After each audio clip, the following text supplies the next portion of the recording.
Hello, everybody, and welcome to your favorite show, Rasslin and Racin, brought to you by Ardensburg and Grill in Central South Carolina. Go by, see Donnie and Angie. They've got the best food, folks. I'm telling you, it'd make your tongue slap your teeth out. If you don't believe me, go see everybody that has a pair of dentures and ask them how it happened. It's going to be Ardensburg and Grill. And I'm not saying it was nasty. I'm saying it was great. Oh, my God, their food is so good, folks. They're open 6 days a week, closed on Monday, and I'm telling you, meat and three every day of the week. They serve breakfast now. You got to go by, see Donnie, Angie, and Paul over at Ardensburg and Grill in Central South Carolina. Also, Dorsey Auto Sales. Go by and see Mr. Dorsey in Anderson on Whitehall Road. He will take care of you if you need a good running. That's right, running, because a lot of people will sell you cars that don't run after you get them. You want a good running car? I have bought my car there. You will want to buy your car there. Dorsey Auto Sales in Anderson, South Carolina. Go by and see him. We want to thank the makers of Pepsi Cola. That's right, Pepsi Cola, one of the top sponsors of Greenville Sports Media. And, of course, GreenvilleSportsMedia.com. That's where we are. That's where you can find our video right up underneath the articles. It's a big, long thing. You'll see our Rasslin and Racin banner. It's been stretched a little bit, but if you click on that, that's where you will find us. All right. Well, folks, we brought you last night AEW Forbidden Door and TNA Slammiversary card. There's 4 pay-per-views this weekend. Unreal. I think everybody's wanting to get everything out of the way. I know WWE is letting their stars go on a July 4th vacation, other than the ones that's got to do SmackDown, but they're going to get paid double. Something to that aspect, I heard. So I think everybody's going to be taking the July 4th weekend off, and therefore they're doing all these pay-per-views right here at the last weekend of June. And of course, football is fixing to get started, so everybody's getting dialed up. AEW is getting ready for All In England. There's just so many things going on, but before we get to that, we got 2 more pay-per-views coming up.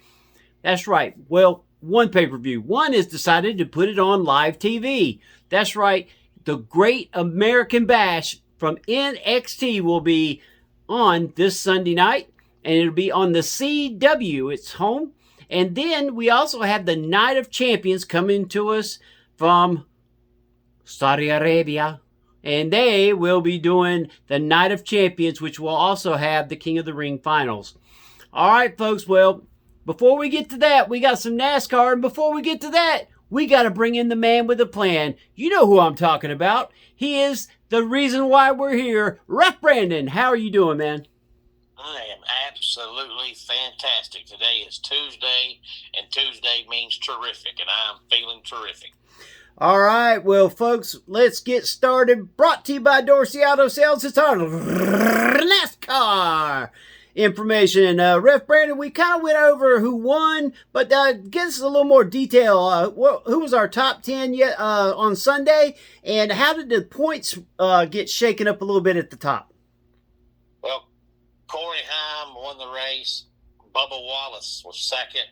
Then we had Kyle Larson third, Zane Smith fourth, and then A.J. Allmendinger rounded out the top 5, and then we had Chris Buescher, Ross Chastain, Riley Herbst, Ryan Blaney, and Michael McDowell rounding out the top 10. That was the first ever race from the Naval Base Coronado in San Diego.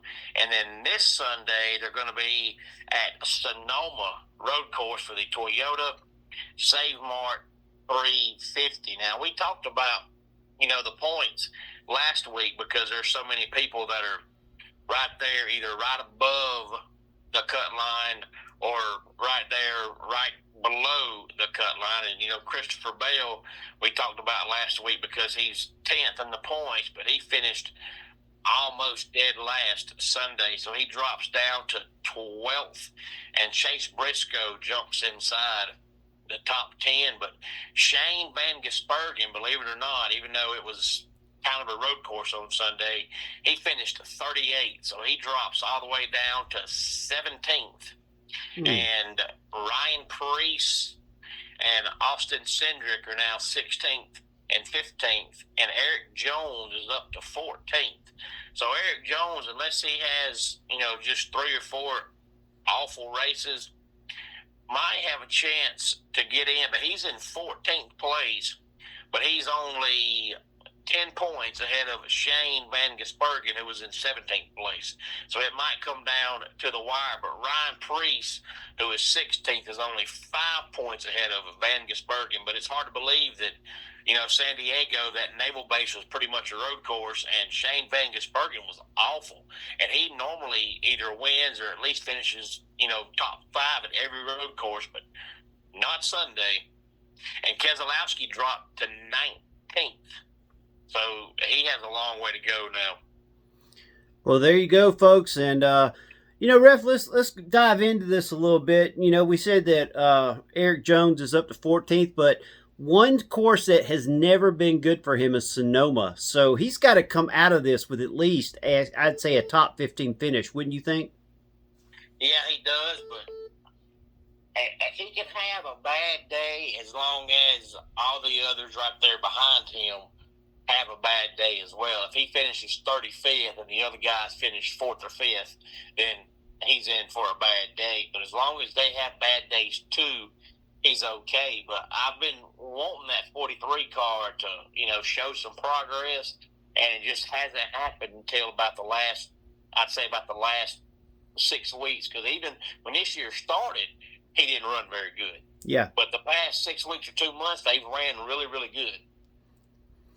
All right, let's go into the 16th place person who's, about 8 points right now from being up there in a safe spot? Well, not a safe spot, but my question is, do you think he's going to be able to keep himself up into the top 16, or is he more out based on the tracks that are coming up, a chance to go down?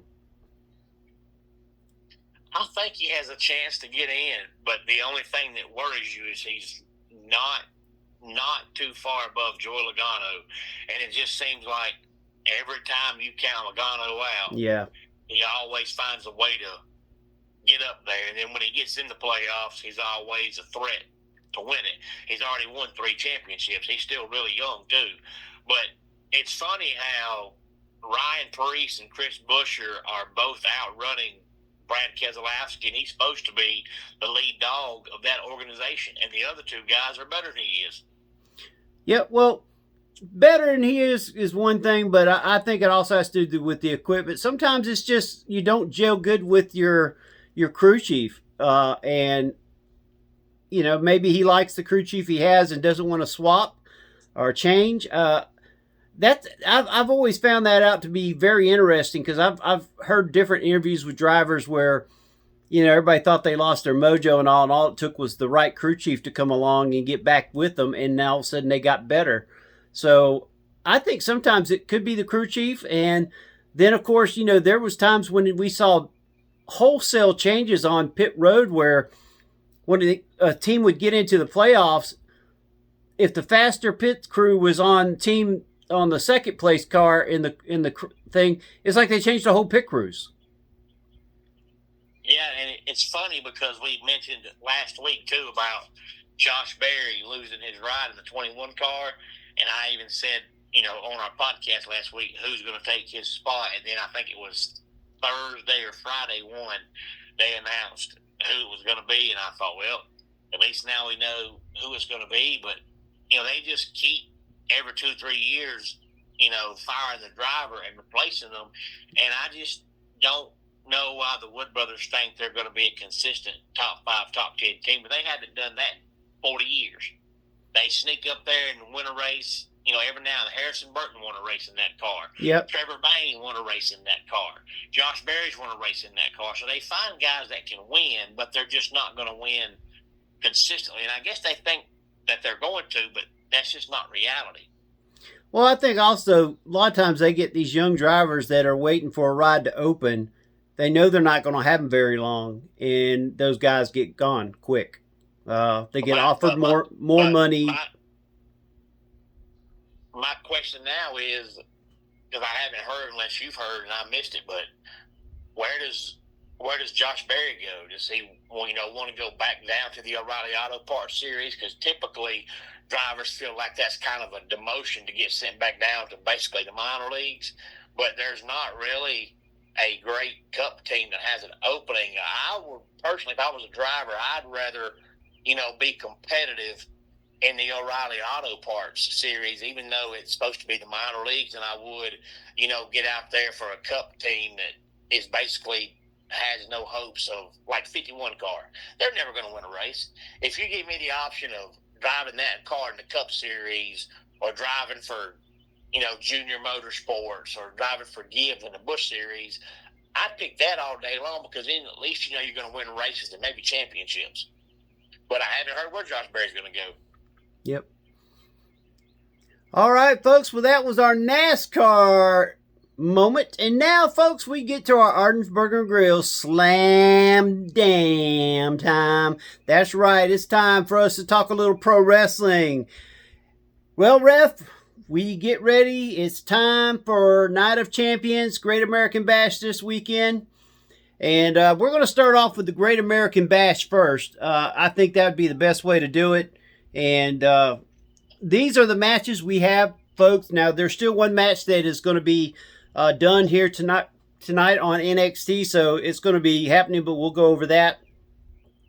And we're going to start it off with the match that opens up the show, Saquon Sugars versus Dion Lennox. It's just a singles match. There's nothing on the line. Ref, who you got in this particular match? I'll go with Saquon Sugars. All right, and I'll go with Dion Lennox because sometimes me and Ref just got to be separate regardless. There's got to be a tiebreaker somewhere in the mix. All right, our fourth match is a singles match, which will be for the WWE Women's Speed Championship. Now, this is the match that's depending on tonight. The champion, Ren Sinclair, will either face Ariana Grace or Izzy Dame. Ref, who you got regardless of who's going to be against her? I just hope they actually have a winner tonight and not do what WWE is known for doing, where they have a match where there's no winner and it winds up being a triple threat match, especially when it's a speed championship and the match is only going to last 3-4 minutes. You don't need 3 women in a match for that short a period of time. But I'll say that Ariana Grace is the one that wrestles, but I'll say the champion retains. Give me Ariana Grace. I think she wins over Izzy Dame, and I think she will take on Sinclair and get the win by somehow. I don't think it's going to be, how do you say it? She's going to find a way to win. Let's just put it that way. All right, next thing we have is Miles Bourne. The champion defends his NXT North American Championship versus Tavon Heights. Who you got, Ref? I'll go with Miles Bourne. And I will agree with you. I think he just recently got that title. Am I correct? Yes, it hasn't been too long. Probably 3 months, maybe. Seems like about that time. Yeah, I think he's still got some more wear and tear. I think they're trying to build him up before they move him up. I think he probably one of the next ones that moves up along with the guy that we're going to speak on next. But I think they're going to try to build him up as much as possible. All right, our next match is the Men's NXT Championship. And this is not the main event, folks. That tells you something. Tony D'Angelo versus Naruku. Who you got, Ref? I'll go with Tony D'Angelo. And I will agree with you because he will be one of the other guys that will go up next when they move the next entity calling up. I think they'll leave both of them there for at least another 6 months or at least till WrestleMania. And then, like they always do, they pull everybody up after WrestleMania. All right, now we go to the singles match for the NXT Women's Championship. This one's going to be hard to call because these are two pretty good lady wrestlers. And considering that they pulled everybody up, they did leave two decent women wrestlers. Who you got, Lola Vice or Kendall Gray? I feel like Lola Vice waited so long through all the other girls that got called up to be the NXT Women's Champion that I just don't see her not having that belt right now. So I'll go with Lola Vice. And I will agree with you. I think they got to build her up. She's probably the next one, along with Ariana Grace, that will probably end up going up on the next round, depending on a lot of things, of course. But I think we both agree Lola Vice has got to run it, and she's actually a pretty good champion, I think. The only thing I hate about this, I know they're calling it Great American Bash, and at least it's on, a weekend, because if I'm not mistaken, last year's Great American Bash was a Tuesday night show, which is their, normal taping. They just called it Great American Bash on a Tuesday.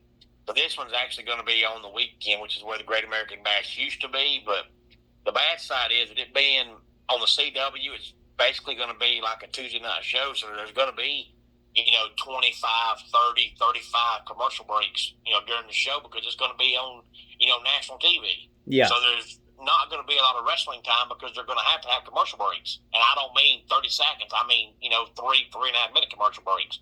Yep. Well, folks, I think that's probably another reason why we just got 5 matches. They got to be able to make these matches 15 minutes or less. Of course, one of them is, of course, the speed one, which won't last long. But that's probably where you'll see the majority of your commercial breaks before and after that one. But for sure, I admit, I think it's going to be crazy. I think we're just watching their version of Raw. That's basically what it's going to be. I'm sure they'll probably have the production where it's going to look like Great American Bash and not a normal Tuesday night show, but it's going to be in Orlando at the same building. So it's going to still come across as being a Tuesday night taping because they're going to be in the same building, going to have commercial breaks, so it's going to come across as a regular TV show. It's something that they used to do. That's when they always did the War Games. Now the War Games has moved to WWE's main roster, but I still think they should keep the Great American Bash War Games and create teams over on NXT. Now, I know they don't have the star power, but I mean, if you're pulling people from a little bit of Raw, SmackDown to come down and help out, and the guys that are not getting as much TV time, you know what I'm saying? Pull some of them down, and have them help the NXT captain, as they will. And I think they could still pull that off, but I think the Great American Bash should always have the War Games match. Yeah, I do too, and it seems like every time NXT does something that's really good and works really well, they put it up on, the main roster, and you're just taking away, NXT's stuff, because every time they get a good idea and it works, you take it away from them. Yep, and another thing they did is when they did move it to Raw, they took the lid off of the cage. Now you can climb up over it. Yeah, and I remember, I'll never forget, Jake the Snake Roberts always said that Vince McMahon destroyed a cage match because Vince McMahon, had it where you could either, climb out of the cage and sometimes climb over the cage or, pinfall. And Jake the Snake Roberts said that's stupid. The whole point of a cage match was, whoever the heel is has been trying to run away and get away for, 6-7 months, and you put them in the cage one-on-one with a good guy. That way they can't run away. Yep. Then you all of a sudden say, hey, you can run away now. He said, what's the point of being in the cage match? And you can just open the door and run away. It destroys the cage match. Exactly, it does. All right, folks. Well, there's our Great American Bash outlook. Now, Ref Brandon, bring us our next one, the Night of Champions. That's going to be this weekend. Yeah, it's strange because it's Night of Champions, which are also billing as Night of Champions Riyadh, because they're in Riyadh, Saudi Arabia. So it's going to start at 1 o'clock Saturday afternoon. But, there's the King of the Ring finals and the Queen of the Ring finals. And it used to be the King of the Ring was its own pay-per-view. Now It's not. They have the King of the Ring and Queen of the Ring on TV, and then the finals end up being a pay-per-view, but it's not called King of the Ring. But 6 matches all together, and it's strange because I look up now in the card, and really, truly, I think all of these matches could be the main event, and I don't think any of these matches should be the opening contest, but you got to have a first match. But all these matches, I think, can be main event matches. But we've got Tiffany Stratton versus Jade Cargill for the Women's United States Championship. Of course, Tiffany Stratton is the current Women's U.S. champion. Give me Tiffany Stratton to retain versus Jade Cargill. I'll go with Tiffany Stratton as well. And then we have a steel cage match. Seth Rollins versus Braun Breaker. So I'm going to assume, since it's a steel cage match, this is going to be the end of their feud, which hasn't lasted very long since Seth was hurt and then Braun was hurt. But usually a steel cage is the end of a feud. So I'm going to guess this is going to end the Seth Rollins feud with the Vision, with him and Braun being in a steel cage. Well, if anybody has been on YouTube, there was a huge thing that happened on Raw when it went off the air. Seth Rollins got in the ring. Braun Breaker came in there, was beating up on him and Austin Theory. When all of a sudden, Femi comes down to the ring, and they end up having an impromptu tag match. I think this feud's fixing to get interesting, Ref. I think that Femi is now involved.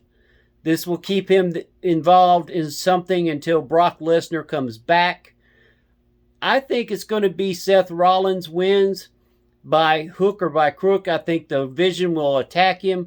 Femi will come out now on regular live, on actual WWE camera and do his thing. Maybe open the cage by ripping the door open, once they had the chains locked on. We've seen it with Brock. We've seen it with Big Show. Guys that somehow yanked the cage. Mark Henry did it once, if you remember. I think that's going to happen. I think we're getting ready to start a different feud. I think it'd be Femi, the Street Profits, and Austin Theory taking on the Vision, who will probably get a new member back and probably returning Bronson Reed. Well, I'll say that Braun Breaker wins, and I think after Braun Breaker wins, the Vision will probably try to, jump on Seth Rollins, and I think Femi will come out there, and then I think you'll see the return of Bronson Reed. So I'll go with Braun Breaker. And then we have a singles match for the United States Championship. The champion Trick Williams versus Ricky Saints. They are building up Trick Williams right now. They're trying to make him the next Rock, folks. I mean, it's already happening. He's already starting to get the Rock appeal. They tried to make him a heel. It did not work. He is too much of a babyface. The fans love him too much. They just like with The Rock, when they would try to make him heel, they couldn't keep him there long because the fans just love him. And Triple H is not going to be Vince McMahon and try to keep forcing it. He's just going to let the fans dictate it. I think Trick Williams destroys Ricky Saints. Now, this is a feud that will, of course, end up with Ricky Saints and Carmella Hayes. I'm Carmella Anthony. That's the NBA. Carmella Hayes and Ricky Saints, I think, are fixing to start their feud. I think this is going to be Trick Williams getting ready for his next battle, which will probably be Gunther. On a side note, for all the Clemson fans that listen, they can never be fans of Trick Williams since Trick Williams played football for the University of South Carolina. But I'll go with Trick as well in this match. And then we have the King of the Ring finals, which is going to be Jey Uso versus Femi. And the winner gets a World Championship match at SummerSlam. Jey Uso gets a win thanks to disqualification, he's not going to win it fairly. I think Solo, I think Jacob Fatu, I think there's going to be more people involved in this, and I think when it's all said and done, Jey Uso goes on to SummerSlam. It makes more sense and to keep Femi out of the world title hunt right now, because if you try to put him in there and he loses the title shot, then I think you're really going to hurt him overall. But if you let him get screwed by the bloodline, you can create something with, once again, Seth Rollins, who cannot stand Roman Reigns and the bloodline. And I'll go with Jey Uso. And then we have the women's Queen of the Ring. And it's Io Sky versus Liv Morgan. And just like the men, the winner will get a World Championship match at SummerSlam. Now, Liv Morgan already has the Raw women's belt. So if she wins, of course, then she'll wrestle the women's SmackDown champion. So Liv Morgan may end up at SummerSlam having the Raw women's belt and the SmackDown women's belt. That will not happen. Io Sky gets the win thanks to Roxanne Perez. Folks, it's been brewing. Roxanne's getting tired of the way Liv Morgan screws her over and doesn't care about what she thinks. It's all about her. And I'm telling you right now, I see Roxanne Perez coming down, trying to get involved, supposedly for Liv Morgan, but ends up making sure Io Sky gets the win. Io Sky is your new Queen of the Ring and goes on to face Liv Morgan at SummerSlam. See, I think Liv Morgan will win this weekend, and then I think Roxanne Perez will cost her the SmackDown women's belt at SummerSlam. So I'll go with Liv Morgan. And then the match that I think will be the main event is the triple threat match for the undisputed WWE Championship. Cody Rhodes versus Gunther versus Sami Zayn. Cody Rhodes wins this because I think he will be the loser at SummerSlam and take time off between SummerSlam and the Royal Rumble. I've heard that he's going to be taking some time off to spend time with family, so it makes sense to let him win this match, go on to SummerSlam, lose against whoever. It could be Gunther, it could be Sami. Well, I doubt it'd be Sami Zayn. I don't see Sami Zayn with the world title. I could see Gunther. I could see a Trick Williams. I could see someone to that aspect. CM Punk, which I understand is supposed to be returning towards SummerSlam. That's just my thoughts, but give me Cody Rhodes in this one, and with him losing at SummerSlam. And I'll go with Cody in that match as well. Which, folks, if Jay wins, remember, it's going to be Jay versus Cody at SummerSlam because he's not going to face Roman. So it makes more sense because then if Jay beats Cody, there's going to start the feud of, well, Jay could beat Cody, but Roman couldn't, you know. I'm looking at all the different things that could be said and created. You know what I'm saying? Yeah, and I kind of feel like Obafemi wins Sunday. I know I picked Jay, and I'm going to stick with it. But the way they're pushing Oba, it wouldn't surprise me at all to see Oba win Sunday because Jay's already had the world title. You know, and Oba hasn't had it yet. I'll stick with Jay, but the way they're pushing Oba, it wouldn't shock me at all if Oba ends up winning and then wins the title at SummerSlam. Well, Jay's had the world title. He hadn't had the WWE Undisputed title. So I think that's the one thing he could say he's a double champion, just like his cousin Roman. That's just my thoughts on that. And I really think Jay still has the fans, even though he's being portrayed as a hot-headed, tag team partner, which is kind of surreal when they had him versus Oba on Raw, and he was still getting people to tell him to turn it back up. And even when Oba said, you're not going to turn it back up, he ended up turning it back up, and Oba just stood there in the ring because, what else can you do? Yeah. All right, fans. Well, there you go. We've given you our thoughts for this weekend as far as pro wrestling goes. Huge weekend. We had to put it on 2 nights because that's what we do. And, of course, yesterday we brought to you that we are going to be starting our own tournament. That's right, tournament. 26 years backwards from 2000 to 74 to from 2000 to 2026. We're going to have a tournament of eras. That's right, we're going to have the era of 74 through 2000 on one side, 2001 through 2026 on the other side. And then at the end, the Final Four will have a huge thing for the men's. As far as the women's and the tag team, wow, I'm telling you, I am really just having... Tag teams were more fundamentally better in the 70s through the 90s.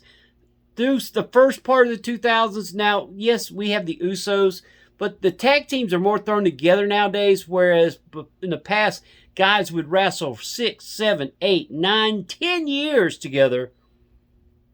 And that made them better because they're better records. They held more titles.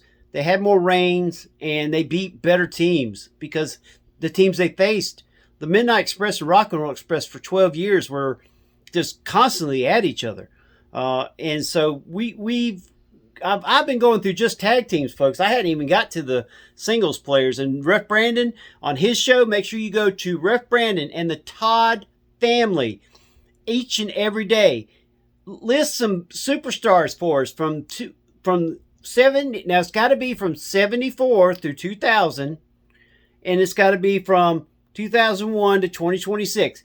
Now, when we get to the men's, they had to have held a title. Not the world title, because there was several of them, like Ric Flair, who didn't lose the title as much. Yeah, he lost it 16 times, but he held it for a long time. Hulk Hogan held a title for I don't know how long. Roman Reigns held the title for a long time. Some of those guys are already going to be in it.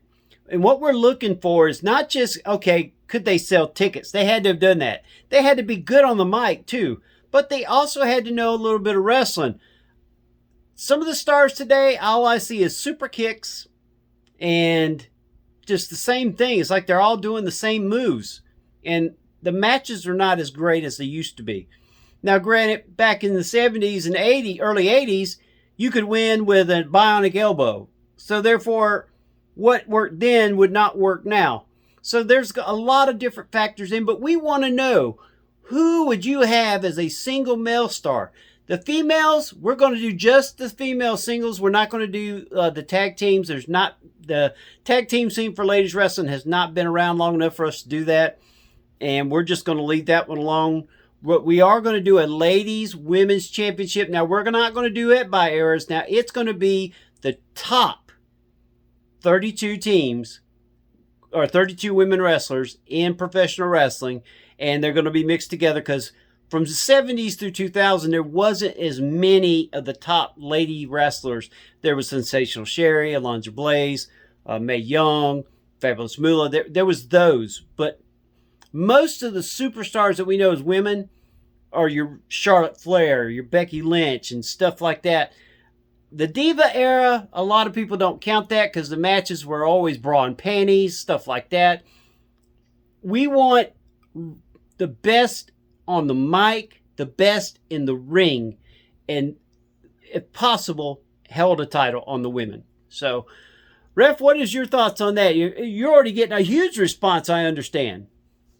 Yeah, I got just a couple that I got today. I know you don't want to do women's tag teams. You can separate these and put them, as singles wrestlers. But they even got tag team women back in the day, Princess Victoria and Velvet McIntyre. Yep.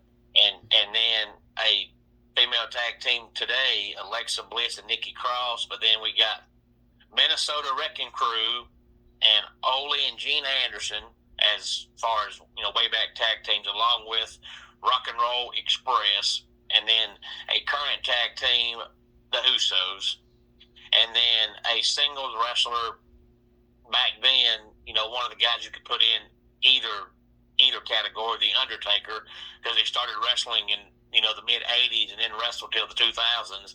And then we got singles wrestler now, female, Rhea Ripley, and a male singles wrestler now, Braun Breaker, and a female singles wrestler back in the day, the Fabulous Moolah. There you go. There's some of the names that we're getting. Now, folks, I love Braun Breaker. He's been the NXT World Champion, but he's not been in WWE long enough to really be in the World Champion. Am I correct on that, Ref? Yeah, you're right. So when we're doing this, I mean, yes, he's got the potential, and we know he's going to be the future of the WWE.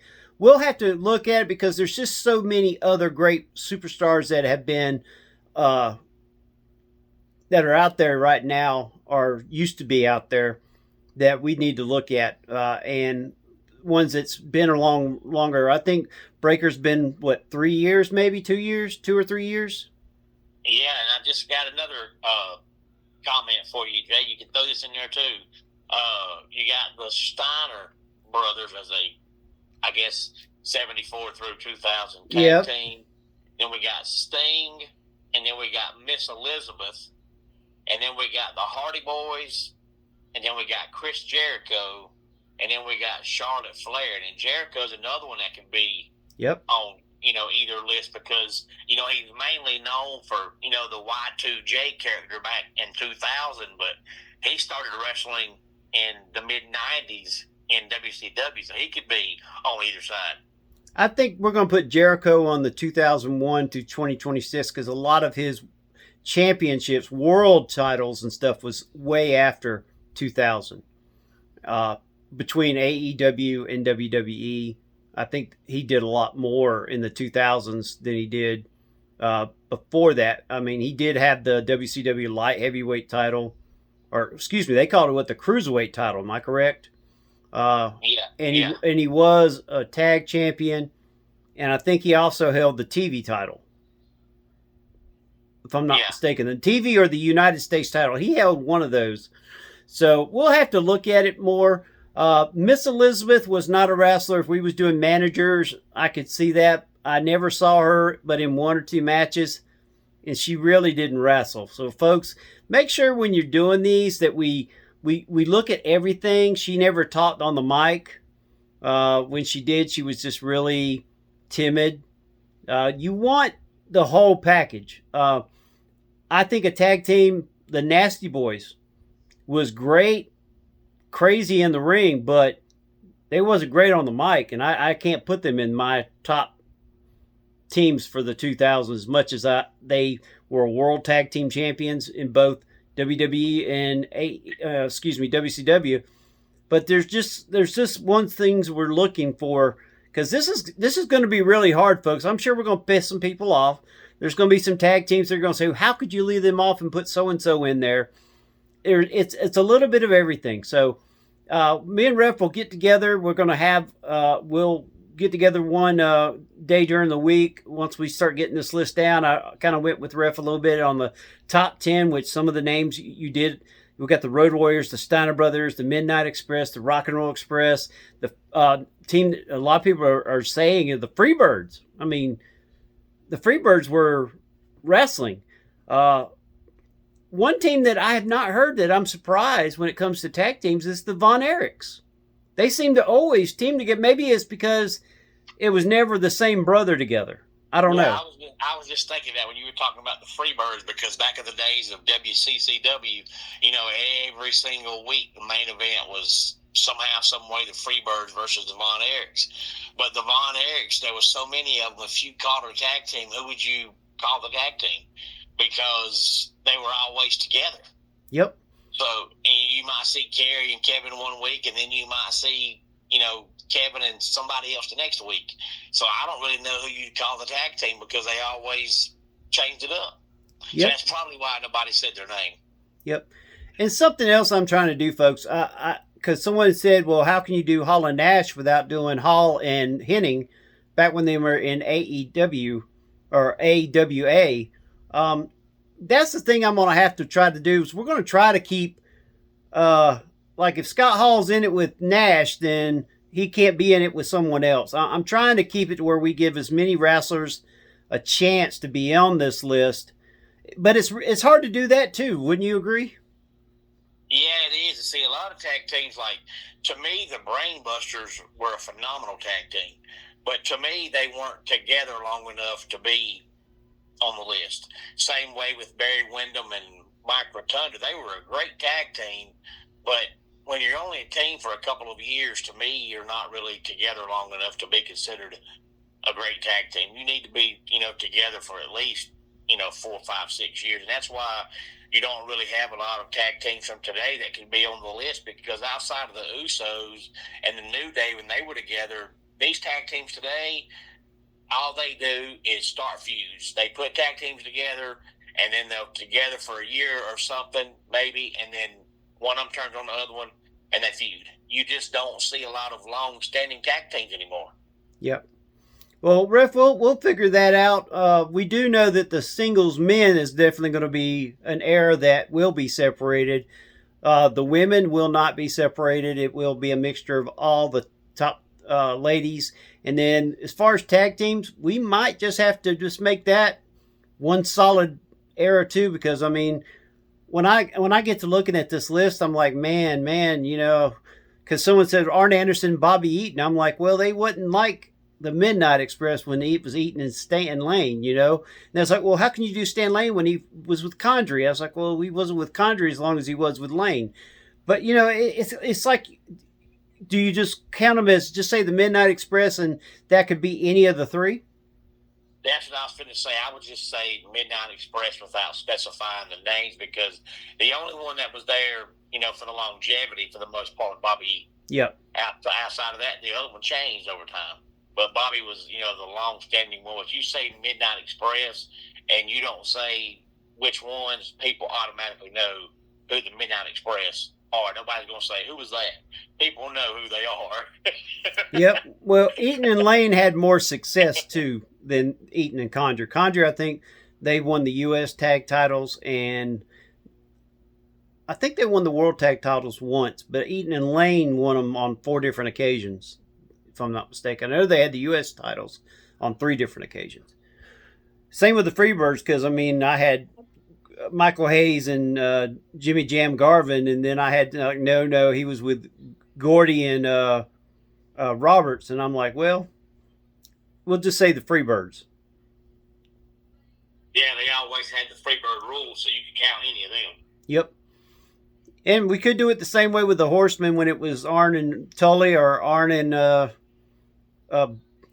wasn't Arn and Tully, it was Arn and Tully. Then you also had Benoit and Dean Malenko, world tag champions. I mean, we could say Horsemen, and you could just say any mixture of them. But we still got a lot to play with this, folks. We're still having fun with this, but we're going to get it down, me and Ref, and we will start this soon. But right now, we're going to call it a night. Ref, tell them where they can find you. Just about every day on YouTube at Ref Brandon and the Todd family. I take a break here and there, but outside of that, I post just about every day. Just make sure you spell it out. It's 6 different words, not one long word, but it's Ref Brandon and the Todd family. There you go. And we will have our championship men's Final 4 at Arden's Burger and Grill in Central. We will come up with the date once we get the brackets made up and start figuring out what day it will fall on. It'll probably fall on towards the first of the year, more than likely, if we do it correctly, do it on a weekly basis. That should happen pretty soon. But it's going to be real fun, and I think it's something that no one else is doing, no one else is thinking about. And I do know we're going to have our guy, Howie Fresh, from the Wrestling Corner. He's going to have us live on video, and we'll also try to get some wrestlers. I do understand the Boss might make an appearance, Ref. Am I correct on that? Yeah, I talked to her last night, and I told her that, you know, whenever we decided to, you know, finish it off and wrap it up, you were talking about doing it at Arden's, and she recalls going there to Arden's with all of us the first time, and she got I believe, chicken and waffles, and she loved it. So she said, "Oh, am I going? Can I be there?" You know, we don't tell the boss no. Arden's wants sales. They know if the boss is there, there's going to be sales.